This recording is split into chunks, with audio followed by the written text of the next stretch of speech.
This is CBC Nova Scotia News. Federal budget. The Carney government introduces its first budget. We have the highlights. Fighting back, property owners in South End Halifax battle a push to build more housing in their neighborhood. And bracing for a potential drought over winter in rural Nova Scotia. As our latest system pulls away, the winds will slowly ease throughout the day on Wednesday, and then we're watching our next system rolling in from the west. Your full forecast is coming up. Good evening. Prime Minister Mark Carney unveiled his government's first budget today. The Liberals are painting it as historic, full of what they call generational investments. The budget I present today comes at a time of profound change, a time to build. Some of the big expenditures include $115 billion for infrastructure, transportation, and healthcare facilities, $110 billion to improve productivity and competitiveness, $30 billion for defense, and $25 billion for building homes. There will also be changes to the tax structure to promote growth. Meanwhile, there'll be $51.2 billion in cuts and other savings. Champaign announced a 10% cut to the public service, the elimination of 40,000 full-time jobs by 2029. Still, the government is projecting a deficit of $78.3 billion this year. And we'll have more on that story later in the show. A group of property owners in a wealthy Halifax neighborhood are upset one of their neighbors wants to start a multi-unit development project in the area. As Haley Ryan tells us, the conflict is as much about the development as it is the way it came to be. I'm standing near Halifax neighborhood that could become a battleground in the city's push to build more housing. Here's why. The Birchdale subdivision in South End Halifax is a quiet one, with grand homes lining leafy streets along the northwest arm. A restrictive covenant that's been in place since 1941 meant only single-family homes could go on these multi-million-dollar lots. But that changed this summer, when the city approved a request to change that covenant. And that's ruffled some feathers. So, what is a covenant? It's a legal agreement between property owners, neighbors, or developers, and it's attached to the land itself. It lays out rules that stay even when properties change hands. Your home might even be part of one. The number of covenants in Halifax are not tracked. But if a covenant is taken away, any new housing can be built there, as long as it falls under the city's planning rules. Neighbors to this South End property, who happen to be well-established developers themselves, including Gus Goshen and Alan Shaw of the Shaw Group, were blindsided when this covenant was removed. So they appealed it. And while going through Nova Scotia's Regulatory and Appeals Board may seem straightforward, it's where the conflict for this battleground really begins. With his request to change the covenant approved, property owner Michael Risley told his neighbors he hopes to create a small condo building on his Thornvale Avenue property, which is currently up for sale at nearly $6 million. In their appeal, Risley's neighbors write that a multi-unit development would ruin the character of the neighborhood, hurt property values, and create safety issues on their narrow, private lanes. One neighbor wrote, "It would be an ugly change to our little corner of paradise." Their lawyer says he knows removing covenants is one way the province and city are tackling the housing crisis. The counter to that is individuals always have rights. And so the group of appellants are trying to maintain their rights from their perspective. A really important part of this story is that until recently, Halifax and its CAO have had nothing to do with changing or enforcing covenants. It's a civil matter and is usually settled in court. But 2 years ago, the PC government gave Halifax's CAO the power to lift covenants when they're too restrictive. It's not like waving a magic wand, but in bureaucratic terms, this new power is relatively easy to wield and only takes a few months to go through.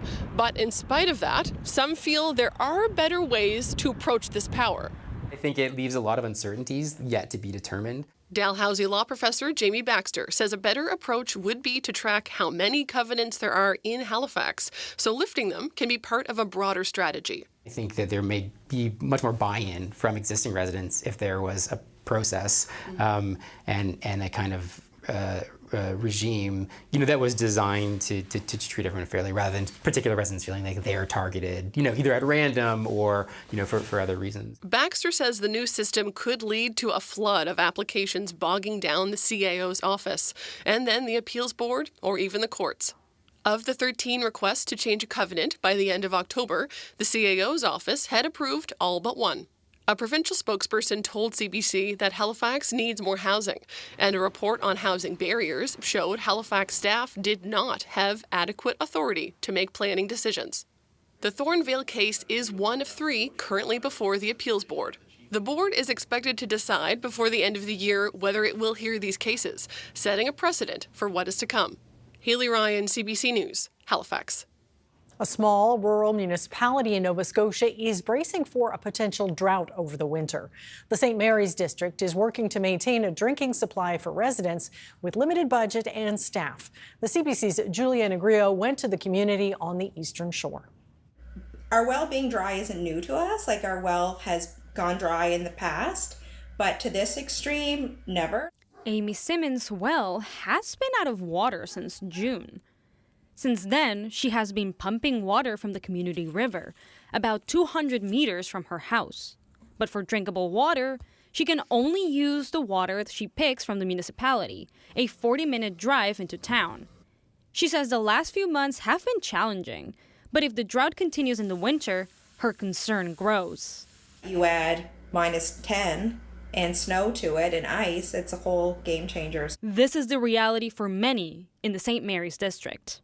So we take this cork here and we plug the drain hole on the back side. Him and his family are also driving to Sherbrooke, about 30 minutes one way, to get potable water. James Dick has even started to use an old-fashioned washing machine with pond water to do his laundry. And so we continued to pray that God would be merciful and that he would send the rain. And thankfully, some has come at this point. The municipality has given 20,000 liters of water and will continue to do so over the winter if needed. This councillor, who is also relying on the river for a source of water, says the drought has taken a toll on everyone, including staff. They're constantly working at trying to source water, trying to bring water in, trying to distribute water. That takes away from the other work that the municipality usually does. And with a small budget of around $4 million, Beaver says the municipality's resources are also strained. And he hopes the municipal and federal governments can support rural communities and people over the coming months. Having to do that just takes away from, you're coming home from work and you're supposed to be able to kind of relax and unwind from the day. But if you can't do that because now you're stressed out because you need to provide, you have to do what's necessary to get the water back to your house, back to the family members that you have. You have children, small children, like you mentioned. It's a toll. It's a huge toll. Juliana Grillo, CBC News, Lower Caledonia.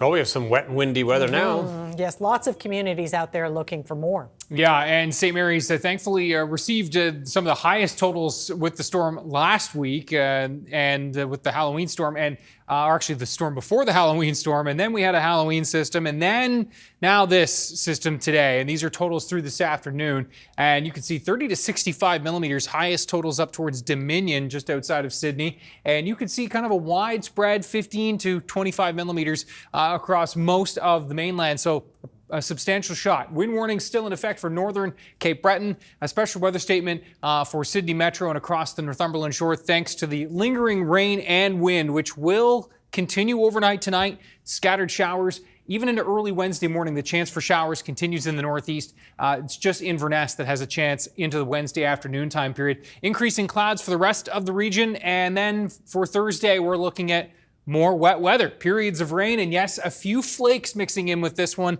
as the northerly winds wrap in a very cold November air. We'll talk about that coming up. All right, do stay tuned. Thanks so much, Ryan. Thank you. A woman in Cape Breton is calling on the province to change the speed limit on Lingan Road. Concerns about speeding on the road have been persistent for years and has even sparked a petition to change the rules. Kyle Moore reports. It was just last week a multi-vehicle crash closed Lingan Road for several hours. A man in his 80s died and 3 other people were taken to hospital. It's not uncommon for accidents to happen here. In fact, About 14 years ago, there was a young man just killed right here right in front of my house. And a year and a half ago, there was a guy just killed just a couple of driveways up. Edna Lee Lewis has lived on Lingan Road since 2017. She's written a letter to the province asking that the posted speed limit be reviewed. The problem is with the road. It's with their speed signs, the inconsistencies in their speed signs in the residential road, and they need to look at that. Lewis says a petition with more than 170 signatures was presented to the legislature a few years ago. Kim Shepherd is CBRM councillor for the area and says the road is too narrow with a lot of twists and turns and needs to be looked at. Oh, it's probably going to take a while, but I'm going to push and push and push. I find with anything you want to get done with the government, you really have to be knocking on the door weekly, sometimes daily. In an email, a spokesperson for the Department of Public Works says the speed limit is appropriate and that there are currently no plans to change the speed limit here on Lingan Road.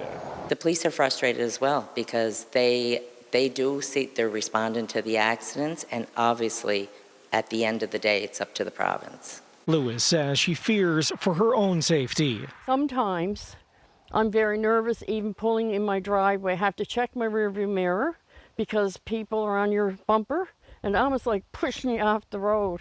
And so like sometimes I've seen me have to pass my driveway. Kyle Moore, CBC News, Sydney. The municipal owners of the Rath Eastlink Community Centre in Truro have been ordered to pay the project's general contractor more than $1 million plus interest. PCL Construction was selected to oversee a community centre project by the municipality of Colchester and the town of Truro in 2009. At that time, the budget was just over $41 million. But by project completion in 2013, the cost had ballooned to more than $48 million. Central to the legal battle launched in 2014 was whether the contractor or owners were responsible for delays. In October, the Supreme Court of Nova Scotia awarded PCL more than $15 million for additional work, plus more than a decade of interest. The town and county are also on the hook for the construction company's legal fees. Truro and Colchester counterclaimed, citing project deficiencies, including the stairs that do not meet national building codes by millimeters. The owners were awarded the value of installing handrails and signage to alert patrons. The municipality of Kings County will review its voting bylaws after a small group of residents asked the Supreme Court to throw out the results of the 2024 municipal election. It was the first time electors could only vote over the phone or online. According to court documents, the applicants argued their charter rights had been violated by not being able to cast a physical ballot, and that some voters, particularly seniors, had been discriminated against. The application was eventually withdrawn, and a settlement was reached last month.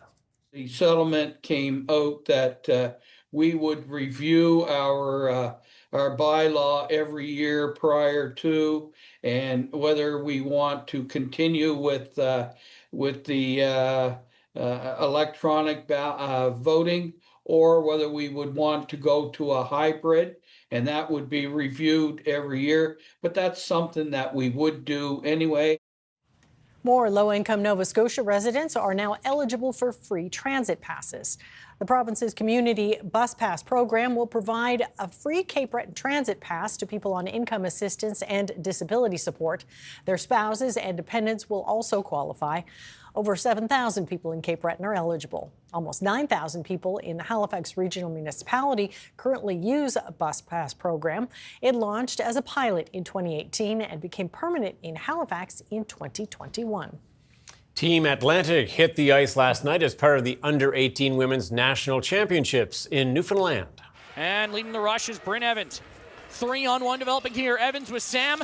Gets it to her. Avery Sam turned aside by Katie Hurley. What a stop there from number 30. Well, despite a valiant effort from goalie Katie Hurley, Team Atlantic dropped another close game. This time to Alberta by a score of 4-3. It is the second loss in 2 days for time filled with players from Atlantic Canada, including 10 players from this province. Team Atlantic is one of 8 provincial women hockey teams. They're facing off for gold and a national title.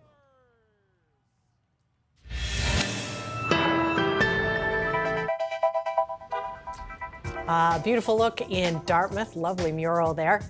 Ryan is up next with a full weather forecast. We will see you on the other side of the break.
And welcome back. Some breaking news to bring you now. West Nova MP Chris d'Entremont is no longer a member of the Conservative caucus.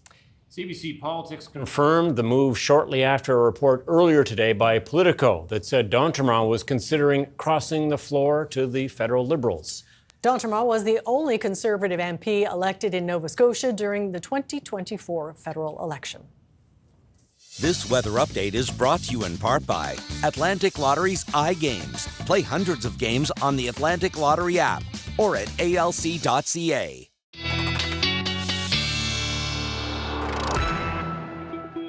So lots of news out of Ottawa today, but let's talk weather right now. What has been a bit of a wet and windy one here in Nova Scotia. Yes, and from a look at your forecast, it's going to continue. That's right. another system on deck for Thursday, another system coming Saturday, early next week. So one after the other, which is what we've been hoping for. Let's have a look at first and foremost where we're looking at the lingering statements and wind warnings in effect for northern Cape Breton. Special weather statement in effect for Sydney and the Cape Breton County area, as well as Pictou and Antigonish County. Peak winds so far today. This is obviously these are updating live. So Caribou Point, the recent gust to 87 kilometers per hour. East Point, PEI, 81. Grand Etang, 61. How about Sable Island, gusting over 120 kilometers per hour, closer to the center of this storm. And as we look at those winds at last check, Caribou Point's gusting, actually sustained 74 at last check at Caribou Point, 61 at Westport, Yarmouth at 50, and we look at those gusts, there's that 87 kilometer per hour gust at Caribou Point and 72 at Port Hawkesbury. So those winds howling out there, and will continue to howl overnight tonight. Some scattered showers in through central eastern areas, and the rain still relentless across Inverness County. And you can see that is snow, and a lot of it, like accumulating snow for Corner Brook in western Newfoundland. It's early even for their standards, as that low will start to pull away. We're going to continue to see at least some shower chances overnight tonight. And then we've got this high pressure area, which is going to calm things down temporarily for Wednesday. And then our next low, which is rolling into the Great Lakes as we speak. Overnight lows tonight will drop into the low single digits for most, mid single digits back towards the west and southwest. And note those winds, which will continue to gust 60, 70, and 80 kilometers per hour overnight tonight. It will be a windy one. And you can see by the time we get to Wednesday morning, still some lingering shower chances for Cape Breton and the Northeast. Quiet start to the mainland in terms of the skies, but again, the winds are still going to be gusting in the morning for the Tri-County area near 70, and for Cape Breton, 80 to 90 early on, and then easing, as you will see here in a moment. We'll track those winds hour by hour in a moment. There's the Inverness chance for showers lingering into the afternoon. Increasing clouds across mainland Nova Scotia throughout the afternoon on the leading edge of our next system. Temperatures for Cape Breton tomorrow, 7 to 9 degrees. Similar story for eastern parts of the mainland. The winds here in the morning sustained near 50, gusting to 80, even 90 for Inverness and Victoria early on. And then we're talking about those winds easing, backing off to around 50 gusting, or 30 gusting to 50 rather, into the afternoon. Into central areas, the winds easing here as well. Some gusts 50 to 60 early on, gusting towards 40 more westerly into the afternoon, and a similar story in through western areas where the wind's becoming a little more westerly into the afternoon and becoming more like gusting 40 to 60 as we move towards Wednesday afternoon. There's that low. And if you remember last night, the track of that low was a bit further south, just to the south of Nova Scotia. So that was putting the best chances for snow in that northeast wind a little bit further south. Now it looks like the best chances for some of that slushy snow to be falling will be across New Brunswick. Prince Edward Island, northern parts of Nova Scotia still in the mix here, but maybe not quite as great a chance, but certainly the potential for those flakes to be splattering on the windshield, mixing in with that rain on Thursday over higher terrain areas. Cobequid Pass, the 104, and then that low will pull away. And we're looking at some lingering showers into early Friday for Cape Breton. Let's quickly time out the winds for you. So there are the winds by Wednesday morning. They will started to back off for most of the mainland, still really gusty for Cape Breton. Wednesday evening, we're finally all looking at that break. And then here comes the next system for Thursday, and some strong winds with this one as well. Looks like kind of a widespread 60 to 80 kilometer per hour gust potential with this one on Thursday. Could see some stronger gusts over Cape Breton and exposed areas of the northeast, and then that will pull away for Friday. So yes, active indeed. Showers back on tap for Saturday, some double digits, even low teens. Quieter for Sunday, and another system set for Monday. Tom and Amy. Things are getting busy. Yep. Sure is. All right, thanks, Ryan. Thanks, Ryan.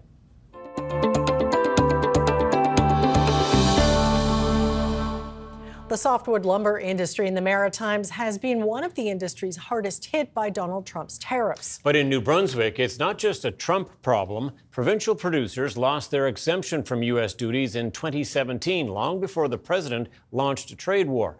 The CBC's Jacques Poitras explains.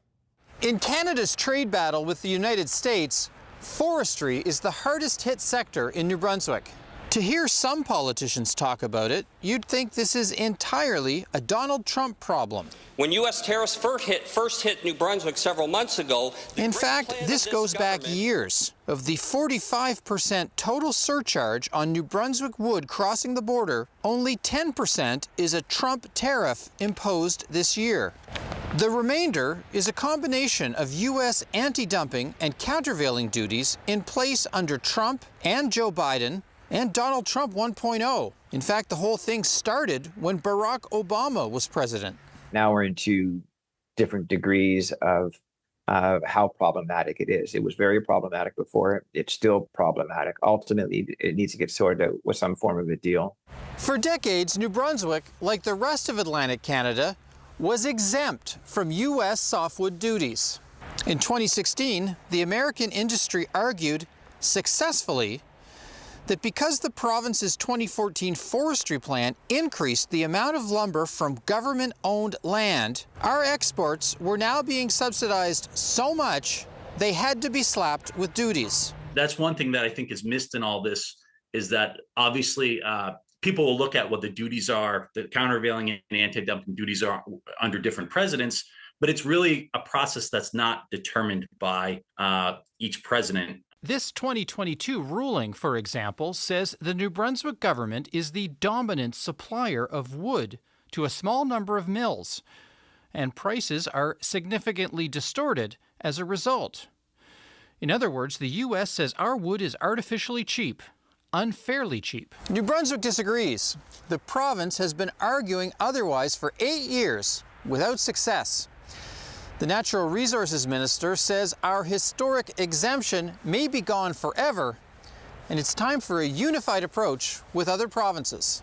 I don't think this is the time for us to get into too much nuances. That we have a common national type of perspective. And that's one that we would all lean in on. With Canada's market share in the U.S. already down to below 25%, a cap at that level in exchange for lower or zero duties and tariffs could be a win. If the industry agreed to both sides of the border agreed to a quota system and a very low tariff or a very low duty with that, I think the Canadian industry would be pretty happy with that, just given structurally where things are probably going anyway. Accepting a cap on market share would be a concession by Canada, a big one, but a tempting one if it buys stability for the industry. But any deal will depend on Donald Trump being in the mood to agree.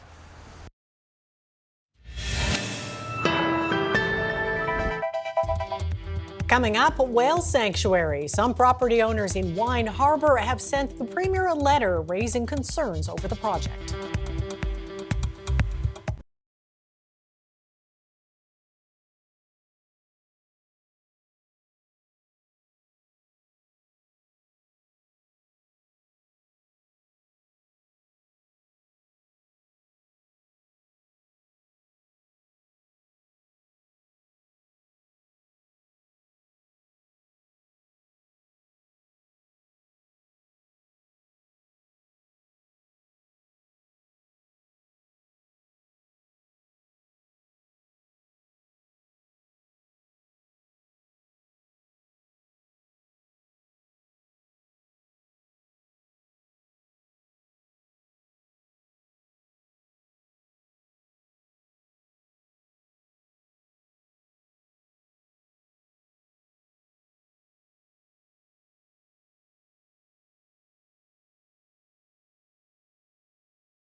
whale sanctuary proposed for Nova Scotia's eastern shore recently got a step closer to government approval.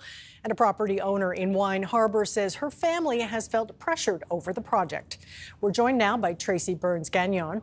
So you and your sister recently sent a letter to Premier Houston expressing your dismay over the project. Why do you feel it's not a good fit for your area?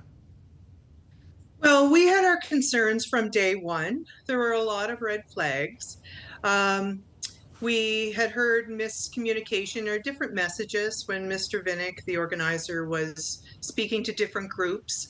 When we aired our concerns, we have concerns over increased traffic and the tourism element of the project. Mr. Vinnick assured us that that would not be an issue. There wouldn't be tourism associated with the project.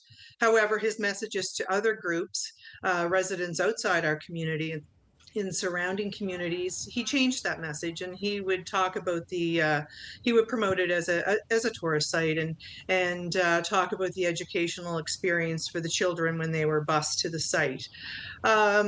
We then went on to ask more questions after he was requesting that we sign a consent form agreeing to the project. We did have questions for the Department of Natural Resources, but they told us that information was strictly confidential. So we were asked to sign a 20-year lease with the option to renew for an additional 20 years, but we weren't able to read the details of what that would entail. Right. So that really, made us concerned. Mm-hmm. And then we did our research ourselves. We talked to professionals in animal rights and marine biology, environmentalists, etc., veterinarians, and we found a great deal of information that a lot of experts were saying that the site is not ideal for whales. Okay, now the Premier said there's an incredible amount of support for the project in the area and across the province. I'm just curious what your neighbors are saying.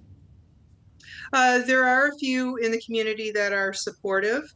However, we are speaking on behalf of the other adjacent landowners.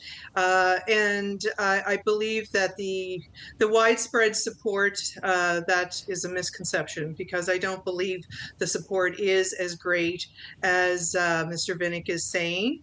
There are a lot of concerned landowners, not only in our own community, but also individuals in other areas surrounding Wine Harbour that have lots of questions about the project. Now, where is your property in relation to the proposed sanctuary?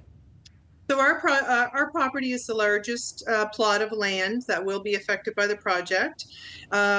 It's in a little cove, so when the project does, or if it moves ahead, a net will be completely cutting off our ocean access. So we would no longer be able to boat or fish or, use our kayaks or paddle boards or anything like that.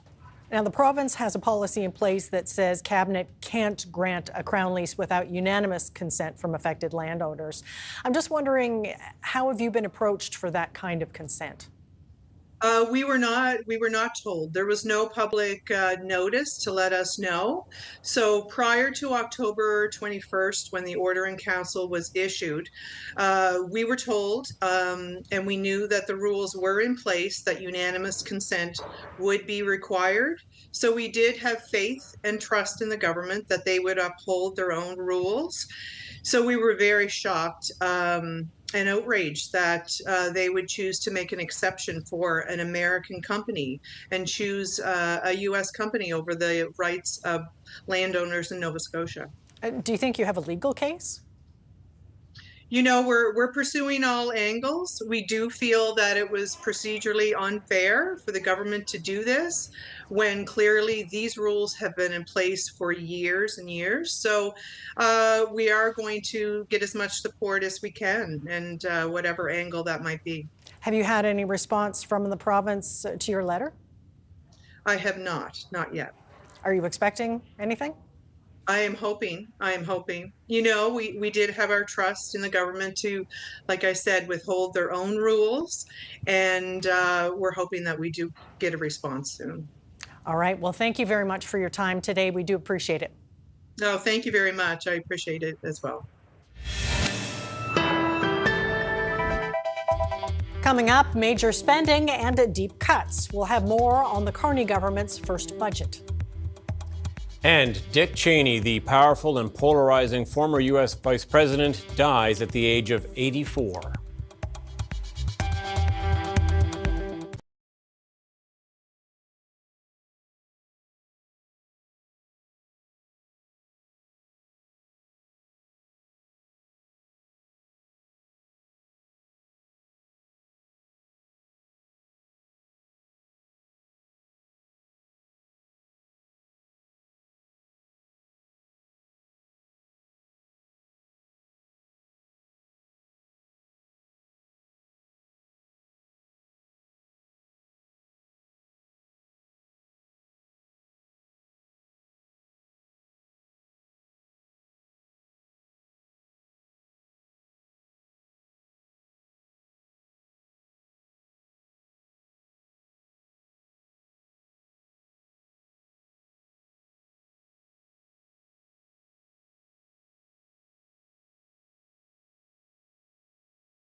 Welcome back. As we told you earlier, Prime Minister Mark Carney has unveiled his first budget. He says it meets a critical moment for Canada and includes increased spending for defence, infrastructure and housing.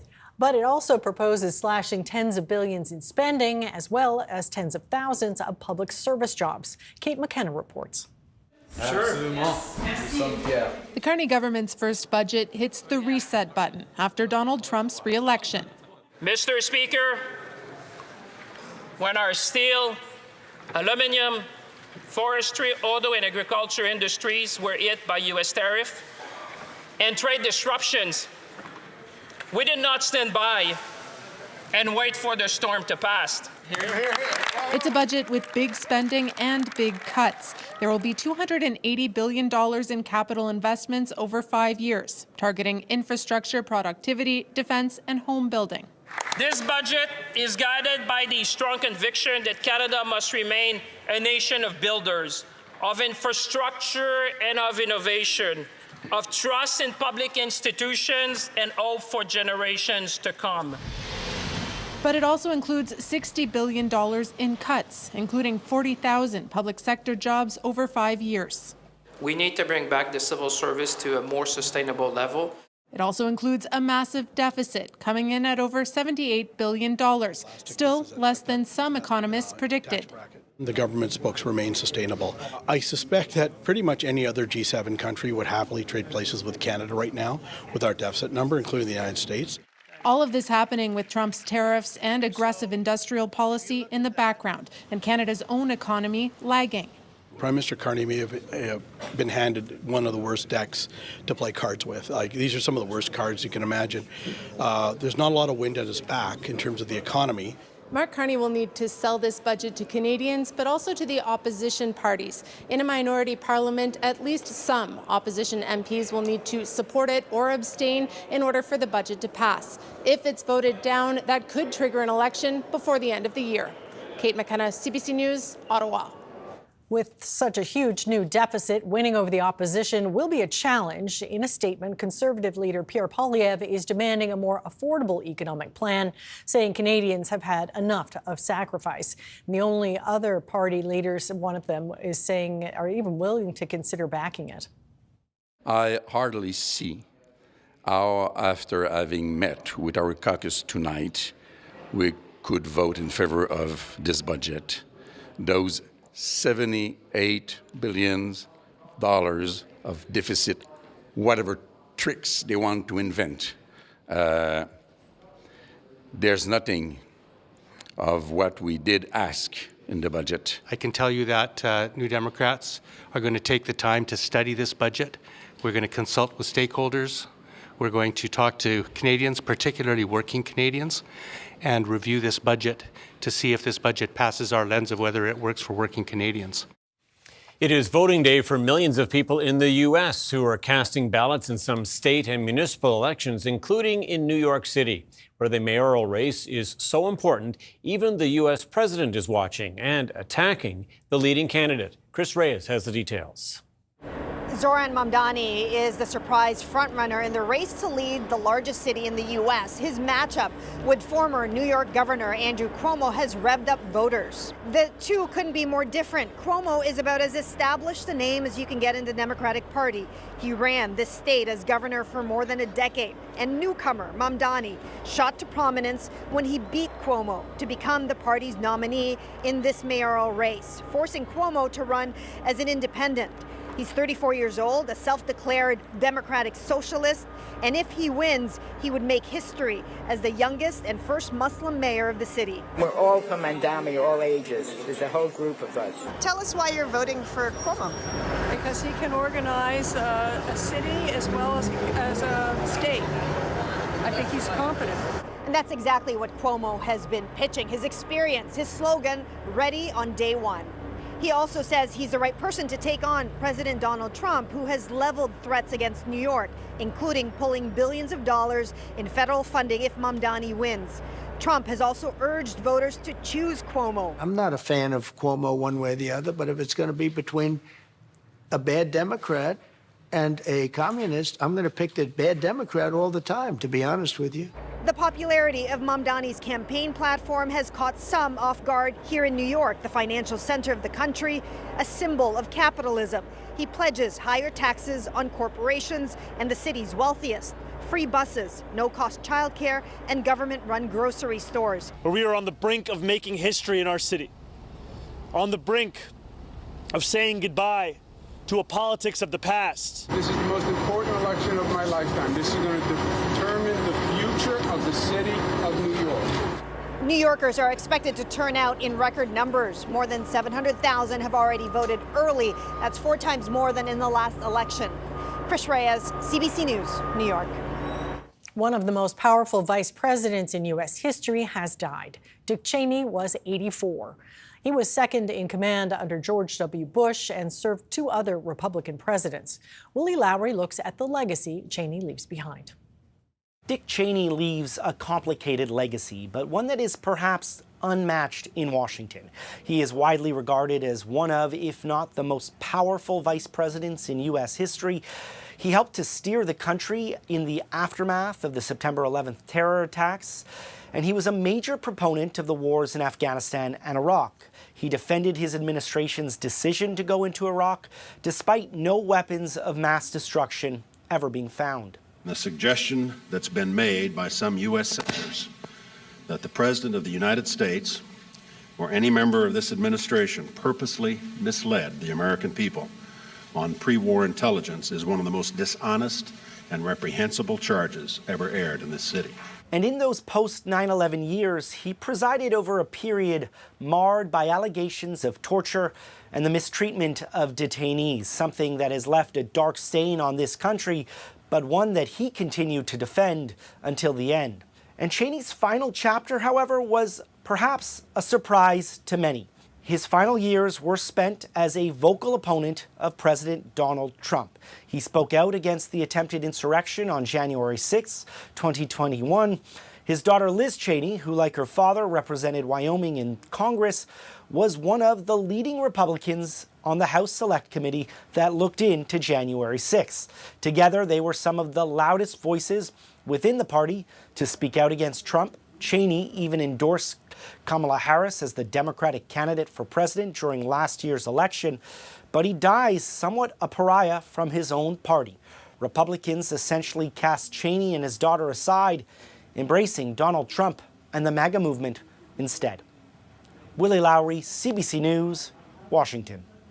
The Israeli government is dealing with a political scandal that's rocked the nation. Its top military lawyer is in custody and could face charges after admitting to releasing surveillance video allegedly showing Israeli soldiers abusing a Palestinian detainee. Crystal Gamansing has the details, but a warning, viewers may find some of the images in this story disturbing. Irfat Tomer Yerushalmi will spend at least one more night in detention. Israel's now former chief military advocate general is being held on suspicion of obstructing justice as well as breach of trust. She was arrested Sunday after members of the military and police launched a search of a beach in Tel Aviv. Her car had been left and people close to her were worried about her well-being. On Friday, she resigned from her post, a day after Israel launched an investigation into how surveillance video from inside a military base and detention center was leaked back in 2024. Now, that video, which is disturbing, shows soldiers isolating a Palestinian detainee, putting him at a wall, and then shields are raised, blocking the view of the camera.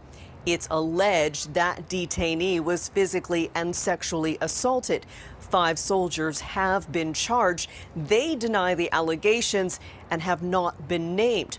Tomer Yerushalmi said in her resignation that she approved the publication of that video and that she approved it being leaked. She also said that she did it to address misinformation, but also noted that Israel has the responsibility to investigate any reasonable allegations of detainee abuse. Now, before she was taken into custody, Israeli Prime Minister Benjamin Netanyahu said that it could be the most severe information blow in Israel's existence.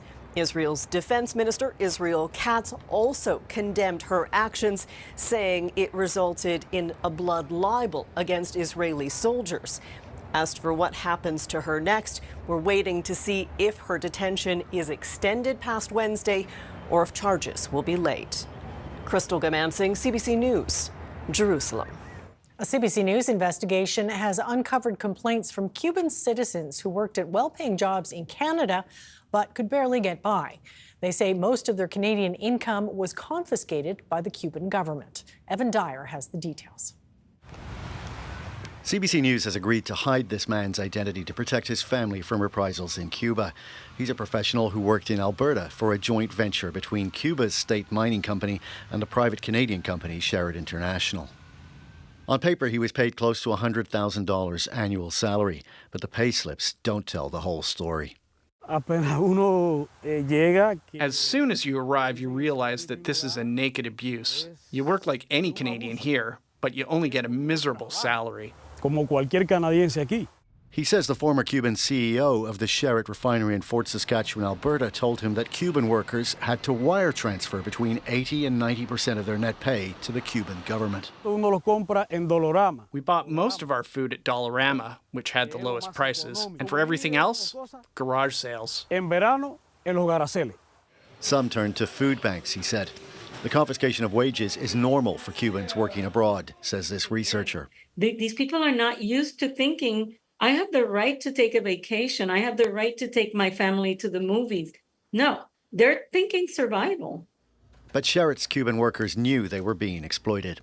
100% of the Cubans are unhappy about this, but it's not something you would talk about lightly or discuss in public, because the embassy is going to find out. We're not supposed to form relationships with the Canadians we work with 8 hours a day. You have an intermediary that is confiscating the salary, hiring you out to another bidder. Werlaw says the Cuban government is engaged in human trafficking. The Cuban supervisor has the prerogative to send any member back at any point and to discipline them. Sherritt International, the Canadian half of the joint venture, said it had no knowledge of any wage confiscation scheme. The Cuban workers said Sherritt paid them their wages in full. It was their Cuban supervisors who then forced them to hand over most of the money. The Cuban government didn't respond to CBC's questions. The Canadian government said it has improved its systems generally for dealing with such abuses, but didn't respond to questions about whether it would intervene in this Cuban joint venture. Evan Dyer, CBC News, Ottawa. Canada's main stock index finished nearly 500 points lower on Tuesday, weighed down by losses in technology stocks, while the U.S. markets also fell. Here is a look at the numbers as we head to break.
This weather update is brought to you in part by Atlantic Lottery's iGames. Play hundreds of games on the Atlantic Lottery app or at alc.ca.